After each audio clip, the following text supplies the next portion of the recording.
महाभारत कृष्ण लीला ही नहीं होता। फेंक छोड़ दिए, भाग गए सुखदेव, अमर गाथा वाले कहला रहे हैं। फेंक दिया गया कबीर, संत कबीर कहला रहा है। फेंक दिया गया तुलसी, संत शिरोमणि तुलसी कहला रहा है। उसी की तो गाथाएं हैं जो या तो फेंका गया हो या छोड़ छाड़ कर चल दिया हो। यह भी आप ही लोगों की तरह से यह सदानंद भी कहीं एगो ठकरा लटका लिया होता गले में बीबी जी का, एगो हरा गाय की तरह से। जब गाय बैल हरा हो जाते हैं तो भाग न सके, गला में एगो लंबा चारपाई का पावा बांध दिया जाता है कि जब गैया भागेगी, जब बैला भागेगा तो ठक ठक ठक ठक ठक ठक, जब पैर में चोट लगेगा तो भाग नहीं पाएगा। इसीलिए बाप जी या माता जी शुरू में प्रसूति गृह में तो ब्रह्म शक्ति शिव शक्ति माता पिता से नार पुराण कटवा करके संबंध कटवा दिए। जो असली माता पिता थे, शिव शक्ति ब्रह्म शक्ति आप हम सभी जीवों के माता पिता थे, अविनाशी थे, न मरते न आप लोगों को मरने देते। इन माता पिता से भीख मंगे जो माता पिता हैं शरीर वाले, आपने तुच्छ नाची स्वार्थ साधने के लिए ब्रह्म शक्ति शिव शक्ति से संबंध तोड़ कटवा दिया। फिर हम लोग उधर चले गए। ये विषय तो शरीर वाले पर है, ये विषय तो शरीर वाले का है। धिक्कार है धरती के उन माता पिताओं जिसने अपने बेटे बेटियों का विनाश कराया। क्या भगवान उनको चैन से छोड़ देगा क्या? यही से सर्वोत्तम जीवन की रचना मिला था, दिया था आपको मृत्यु से मुक्त होने के लिए, जन्म मृत्यु से मुक्त होने के लिए। और ये मत भ्रष्ट माता पिता अपने तो विनाश में थे ही, अपने बच्चों को भी विनाश में डाल दिया। एक बार ने अपने मानव जीवन समझा, आना अपने बच्चों को समझाने का समझने का मौका दिया। बोले परम प्रभु परमेश्वर की क्या है आप लोग मानव जीवन है। यदि सदानंद भी ऐसा ही ठकरा लटका लिया होता ठक ठक ठक ठक में, तो ये मुक्त होकर के यहां तक कैसे पहुंचा होता। ये आपको मानव जीवन का पाठ कौन पढ़ा रहा होता। यो दो चार को झूल झूला करके वही पढ़ा रहता। जैसे आप लोग पड़े हुए हैं विनाश में वार मनुष्य तो वाह।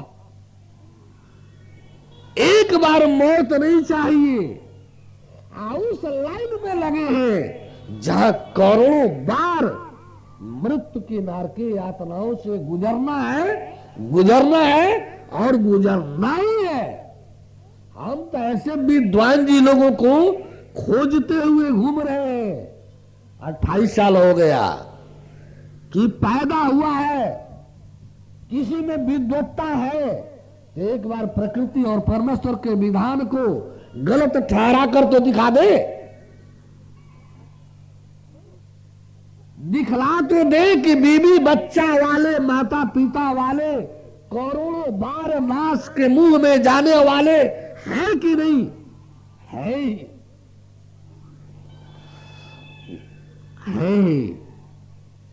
हर किसी की जिम्मेदारी होती है गिरते को सहारा देना, कुएं में धक्का देकर ढकेलना नहीं। हर किसी की जिम्मेदारी होती है कुएं में गिरने से रोकना, किसी को डूब रहा हो तो बचाना। आज वो माता पिता है जो अपने बच्चे के जीव को भौकूप में ढकेल रहे हैं। भाव सागर में डाल रहे हैं कि मैं डूब रहा हूं, मैं डूब रही हूं, तू भी डूब, तू भी मर, मेरे पास क्यों आया, तू भी डूब, मैं नाश में हूं, तेरा भी नाश हो। यही मातृत्व है, यही पितृत्व है, यही मातृत्व है, यही पितृत्व है, यही अपना हितच्छ भाव है, यही कल्याण भाव है। हितच्छ भाव, कल्याण भाव तो वो है जो हमको पतन विनाश से बचावे। क्या ये भाव सागर नहीं है? क्या इसको ग्रंथों में जहां सत्य की जानकारी है, इस संसार को भाव सागर घोषित नहीं किया गया है? क्या इस संसार को भावकूप घोषित नहीं किया गया है? माता पिता अब इसीलिए बने हो कि शरण में यदि कोई जीव आ गया तो धक्का दे करके भावकूप में नाश में डाल दो, जहां करोड़ों बार जन्मे और नाश हो गए, भाव सागर में डाल दो। सुनामी लहर के तरह से शिकार बनता रहे, डूबता मरता रहे, पैदा होता रहे, नारकीय यातनाओं को झेलता रहे। मानव जीवन जन्म मृत्यु से मुक्ति अमरत्व के लिए मिला है। मानव जीवन जन्म मृत्यु से पार होकर के अमरत्व मुक्त होने के लिए इसी से तो मुक्त होना है। जन्म मृत्यु से, भाव सागर से, भावकूप में गिरने से, मृत्यु को जाने से मुक्त होने के लिए मानव जीवन मिला। जन्म मृत्यु में बने रहो, जन्मते मरते रहो, नारकीय यातनाओं में जाते आते रहो, पाप कुकर्म झेलते रहो, जन्मत मरत दुसह दुख होई, पीड़ाओं से गुजरते रहो, इसीलिए न बंधन है। जब बधाई जाओगे तो बधुआ गाय बैल के तरह से जिगर माया चाहेगी ना चाहेगी, जिगर माया चाहेगी ना चाहेगी। आज माया इन शरीरों को नचा सकती है क्या? माया को नचाने वाला है, माया के आगे नाचने वाला नहीं। ये सबको माया से मुक्त करने के लिए आया है। बोले परम प्रभु परमेश्वर की, परम प्रभु परमेश्वर की, प्रभु परमेश्वर की, परम प्रभु परमेश्वर की। मैं भी देख रहा हूं इस शरीर को लेकर के, इस शरीर के माध्यम से इस दुनिया में चारों तरफ घूम फिर कर देख रहा हूं। मुझे भी लगता है कि परिवार में सब लोग हैं, एक दूसरे को सुख का साधन बना करके एक दूसरे के सहायता में रह चल रहे हैं, लेकिन परिणाम क्या है? मैं देख रहा हूं कि इतना गुथ चुके हैं, इतना करोड़ों करोड़ों जन्मों का जो पाप कुकर्म में, माया जाल में इतना गुथ चुके हैं, इतना गुथ चुके हैं कि आप लोग से बतलाया था कि 98-99% हमारी ऊर्जा जो है इस माया से मुक्त करने में खर्च हो रही है। 2-1% ऊर्जा भी ज्ञान में नहीं लग रही है। ज्ञान में इसका जो ऊर्जा है 98 से 99% आप लोगों को माया से मुक्त बनाने में लगी है, खर्च हो रही है। 1-2 से 1%, 1 से 2% आपको ज्ञान देने में। अफसोस, इसके बावजूद भी आप लोगों को अपना कल्याण नहीं चाहिए। आप लोगों को मानव जीवन का अर्थ नहीं चाहिए। आप लोगों को मानव जीवन जो सृष्टि की देव दुर्लभ सर्वोत्तम उपलब्धि है, इसकी सर्वोत्तमता आपको नहीं चाहिए। इस ब्रह्मांड का सर्वश्रेष्ठ फल आपको नहीं चाहिए। वाह रे वाह, क्या जाना समझा है आप लोगों ने अपने मानव जीवन को। ये तो हो गया अजब तेरी कुदरत, अजब तेरा खेल। अच्छा छछूंदर के सर पर चमेली का तेल। आप जीवात्माओं को तो भेड़ बकरी बनाना चाहिए, गाय भैंस बनाना चाहिए, सारस और कीड़ा मकोड़ा बनाना चाहिए। खूब भोगो भोगो भोगो। मानव जीवन जैसे अनमोल रतन दे करके जिसको पता ही नहीं है, आपको भगवान ने बुद्धि और विवेक दिया कि पहले मानव जीवन को जानो, समझो, इसका सही समुचित लाभ पाओ। मानव जीवन से ज्ञान अर्जित नहीं करेंगे, मानव शरीर से संसार नहीं जानेंगे देखेंगे, शरीर नहीं जाने समझेंगे, मानव जीवन नहीं जाने देखेंगे, जीव को नहीं जाने देखेंगे, आत्मा ईश्वर ब्रह्म शिव को नहीं जाने देखेंगे, परमात्मा परमेश्वर खुदागाड़ भगवान को नहीं जाने देखेंगे, तो क्या गाय भैंस की शरीर से जाने देखेंगे? क्या भेड़ बकरी की शरीर से जाने देखेंगे? क्या हाथी घोड़ा की शरीर से अपने को मुक्त बनाएंगे? मानव जीवन ही तो एक जीवन है 84 लाख योनियों में, जिसमें जीव को इस जीवन मृत्यु से रक्षा करने की क्षमता शक्ति है। मानव जीवन ही तो एक ऐसा जीवन है जो जीव को अमृत दिला सकता है, जीव को शिव बना करके अपने आप को भगवान से जोड़ सकता है। ये क्षमता शक्ति केवल मानव जीवन में है, केवल मानव जीवन में है। आप लोगों को ये लाभ नहीं चाहिए, आप लोगों को नौकरी चाहिए, कर्मचारी बनना चाहिए, अधिकारी बनना चाहिए, भोगी व्यसनी नेता बनना चाहिए। महापुरुष सत्पुरुष शिव आत्मा ईश्वर ब्रह्म शिव बनने में पड़ता नहीं है, महापुरुष सत्पुरुष बनने में पड़ता नहीं है। क्या मानव जीवन है। भोगी व्यसनी कर्मचारी अधिकारी बनेंगे, भोगी व्यसनी नेता बनेंगे, लेकिन थोड़ा सा संयम बरत करके ईमान से महापुरुष सत्पुरुष नहीं, दिव्य पुरुष नहीं। क्या मानव जीवन है।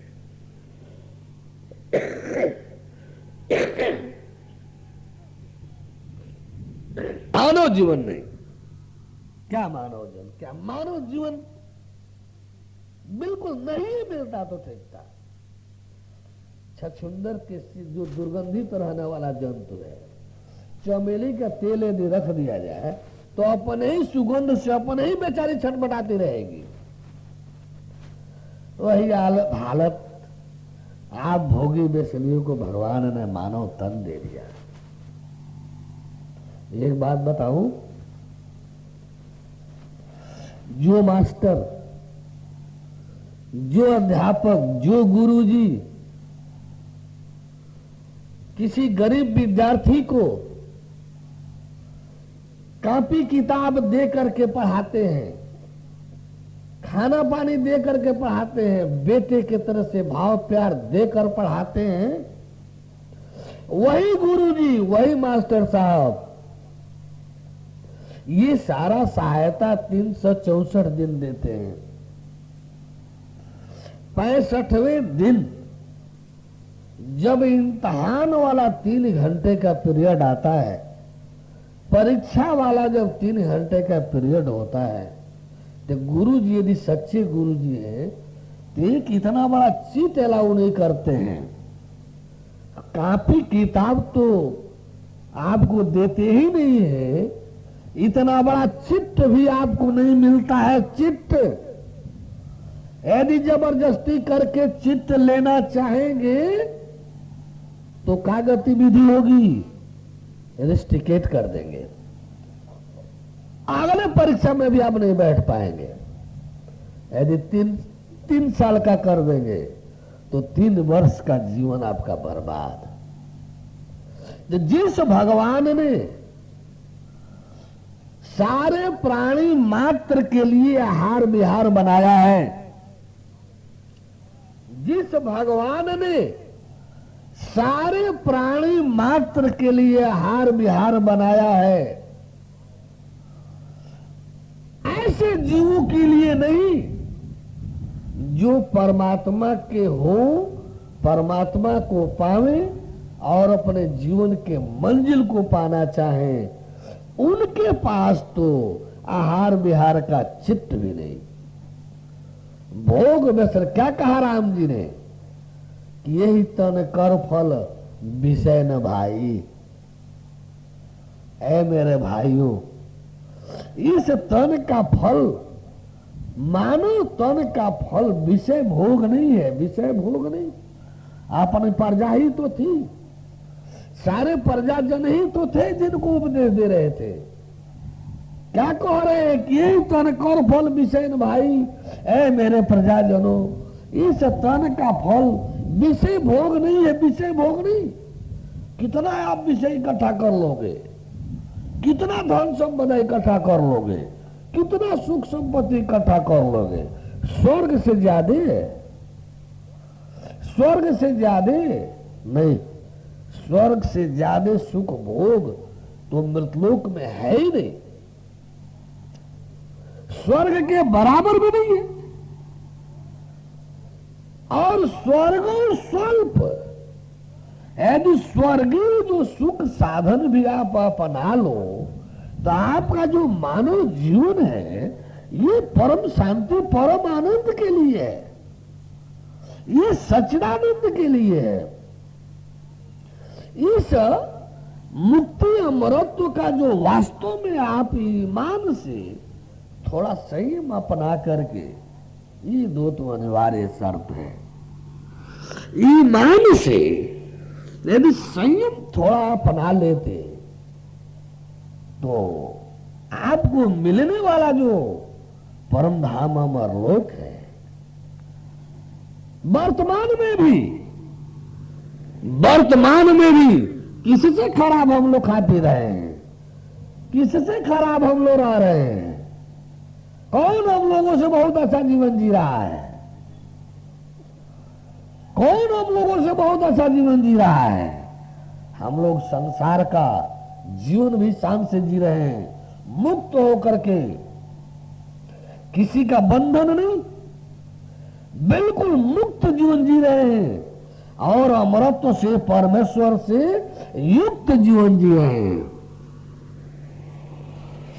एक बार बार आप लोगों से कहते आया हूं, इस आश्रम में रहने वाले सदस्यों से जो 20-25 वर्ष से रह रहे हैं, एक बार उनसे पूछिए तो सही कि रोटी कपड़ा मकान साधन सम्मान यह भी कोई चिंतन का विषय उनके पास है।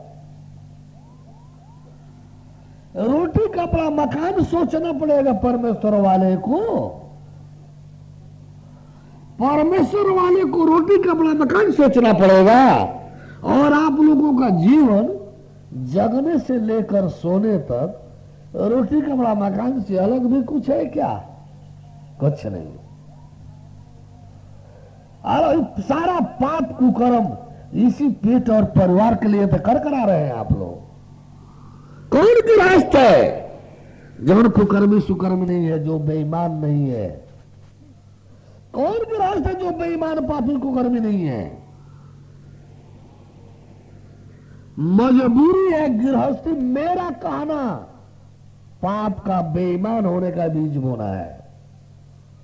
ये शरीर मेरी है, यहीं से झूठ और पाप का बीज पड़ना शुरू हो गया।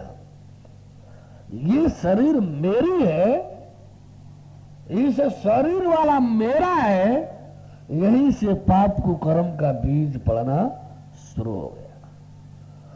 और जो बीज होगा वृक्ष तो उसी का बनेगा ना।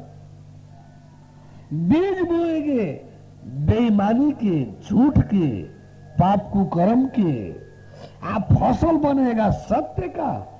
ईमान का, मुक्ति बरता। बोले परम प्रभु परमेश्वर की, परम प्रभु परमेश्वर की, परम प्रभु परमेश्वर की। ऐसा है, 11 बजे आया हूं, 1 बजे तक का कार्यक्रम है, 1:15 हो रहा है। जिनको शंका समाधान करना हो कर लें, आधे घंटा मौका दूंगा। फिर मुझे 5 बजे आना है, 5 बजे आऊंगा, फिर 7 बजे चला जाऊंगा। फिर हम 8 बजे आएंगे, 1 घंटा बाद। भजन 8-7 बजे वाले यही भजन कीर्तन में रह जाएंगे। फिर 8 से 10 बजे तक क्लास करूंगा। आज भी 3, कल भी 3। जिनको जीव ईश्वर परमेश्वर के दर्शन में भाग लेना होगा, उनके लिए सभी कार्यक्रम अनिवार्य हैं।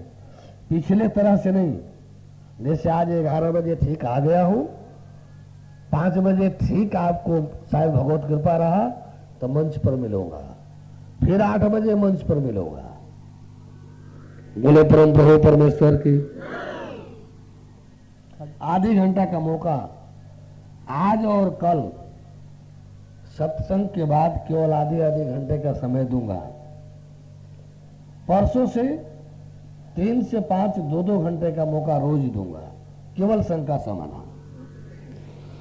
परसों से 10 तारीख तक, 9 तारीख तक रोज 3 से 5 बजे तक 2-2 घंटे का मौका दूंगा। लेकिन आज कल केवल आधा घंटे का मौका मिलेगा। जो भाई अपना समाधान लेना चाहते हो, आधे घंटा में अपना निपटाने का कष्ट करेंगे। आधे घंटे के बाद मैं उठ जाऊंगा, फिर 5 बजे आऊंगा, 7 बजे आऊंगा, 5 बजे आऊंगा और 1.5 घंटे का चाहे 2 घंटे का क्लास करूंगा। आधे घंटे का मौका दूंगा शंका समाधान का। फिर जो है 8 बजे, यानी 8 बजे आऊंगा, 10 बजे तक करूंगा। 10 बजे के बाद आधे घंटे का शंका समाधान का मौका दूंगा। बोले परम प्रभु परमेश्वर की, परम प्रभु परमेश्वर की। सत्यमेव जयते। सदगुरुदेव महाराज जी के चरणों में कोटि कोटि नमन करता हूँ मैं। आज के उनके व्याख्यान से मेरी हृदय बहुत ही उद्वेलना हुई और बहुत से प्रश्न मन में उठे। तो ये इच्छा हो रही है कि हम उनसे अपना संकट का समाधान कर लें और जीवन को व्यवस्थित रूप से उनके कहे के अनुसार चलाना चाहिए। क्योंकि जिनका हमसे कोई स्वार्थ नहीं होता, वही हमारे भले का सोच सकते हैं और भले का बता सकते हैं। मानव जीवन बहुत ही आवश्यक है, शास्त्रों में भी कहा गया है, और यह मुक्ति का धाम है। तो उसके लिए क्या करना चाहिए। लेकिन यहाँ पे प्रश्न आती है, जैसे हम लोग गृहस्थ हैं और घर में रहते हैं, हमारे माता पिता भी हैं और पत्नी भी है, बच्चे भी हैं, तो अब उन सबों को छोड़ करके और ऐसे करना, तो ये हमारे मतलब समझ नहीं आ रहा। कि माता पिता ने अगर हमें जन्म नहीं दिया होता और माता पिता ने संत जी को जन्म नहीं दिया होता, तो हम कैसे उनके व्याख्यानों का सुनकर लाभ प्राप्त कर पाते और हम लोग कैसे सुन सकते, तो हमारा शरीर कैसे धारण होता। और गृहस्थ धर्म को यदि हम लोग छोड़ दें, हम अगर माता पिता की सेवा न करें, तो समाज में भ्रष्टाचार भी तो फैल जाएगा। हम कैसे करेंगे। ये प्रश्न मन में गूंजते हैं हमारे। तो सदगुरु जी महाराज से थोड़ा अनुरोध है कि इसके बारे में प्रकाश डालें। बोले परम प्रभु परमेश्वर की। यह प्रकार, यह जो समाधान है मेरा बड़ा संक्षिप्तता में होगा, क्योंकि जो ये सब विषय है, यह विषय हमको ले चलना है क्लास वाइज। इन विषयों हमको लग रहा है कि कोई न समाधान मांगे, न प्रश्न उठावे, और यदि शंका समाधान छोड़ करके सत्संग से गुजरना हो, तो जीवन का कोई पहलू नहीं होगा जो जानने को मंच से न मिले। क्योंकि हमारा पहला विषय होगा परमात्मा। परमात्मा से संबंधित सारी जानकारियां मिलेंगी। दूसरा विषय होगा आत्मा ईश्वर ब्रह्म शिव, नूर सोल स्पिरिट, उससे संबंधित सारी जानकारियां मिलेंगी। तीसरा हमारा विषय होगी शक्ति, शक्ति और सृष्टि की उत्पत्ति, ये विषय हल होगा। इसी में सारे जीवनों की जोनियों की उत्पत्ति, मानव शरीर की रचना। अब मानव शरीर चूंकि अंतिम संरचना है, तो इसलिए इधर से भी जुड़ती है। और फिर आत्मा ईश्वर ब्रह्म का लगाव जो शरीरों से होता है, तो इन सारे विषयों को, जैसे शरीर जब रचना विषय लूंगा, मानव शरीर क्या है, ये आँख नाक हाथ मुंह हाथ पांव ये सब क्या है, क्यों बन गया, क्या जरूरत पड़ी इसकी, ये सब विषय होना है मंच से।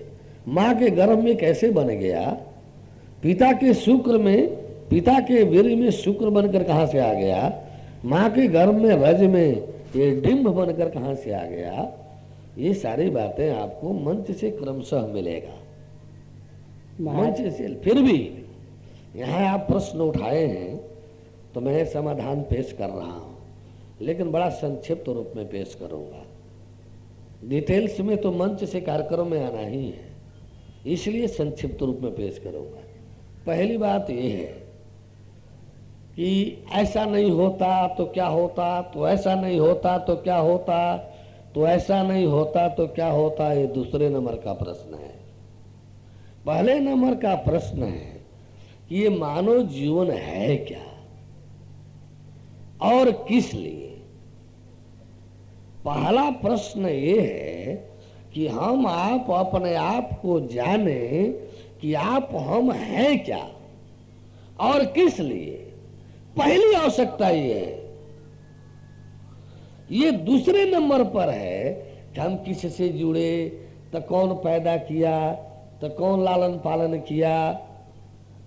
अरे माता पिता लालन पालन पाए थे, लालन पालन किए, जो किए थे पा गए। हम न पैदा करेंगे, न लालन पालन करेंगे, न किसी को लालन पालन करने के लिए बनाएंगे। अब रही चीज ये कि मानव जीवन तो पहले पढ़िए। मानव जीवन मिला ही है, जिसकी सृष्टि है, जिसका ब्रह्मांड है, जिसने सृष्टि की रचना किया है, ये उसी का उपदेश है।